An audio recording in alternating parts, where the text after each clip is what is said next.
ဘုရားမြတ်စွာကပါဠိတော်မှာသာဒရောမေဘိကဝေပုဂ္ဂလသံတောသံဝိဇ္ဇမာနာလောကသမေဘိကဝေပရိသလေးပါတို့လောကသမေ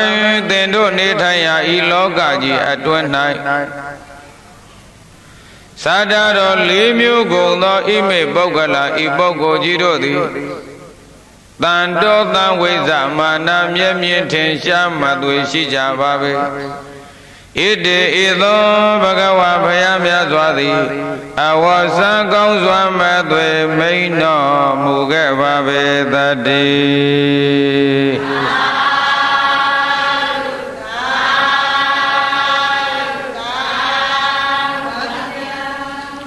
ဒီတရားတော်ဟာပရိသတ်လူမှုရေးတရားဆိုလည်းမမှားဘူး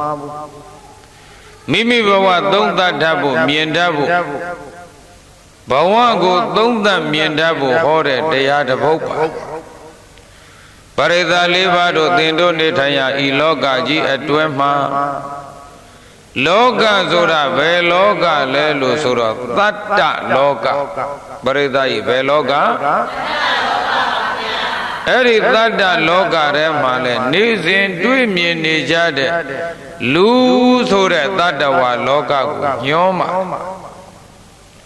ဒါကြောင့်လောကသမေတတ္တလောကမနုဿတတ္တလောကကြီးအတွင်း၌သာဒတော်လေးမျိုးလေးစားလေးရောက်ကုန်သောပုဂ္ဂိုလ်တတ္တဝါလူသားကြီးတို့သည်တန်တော်သံဝိဇ္ဇမာနာခွဲခြားထင်ရှားစွာရှိကြပါ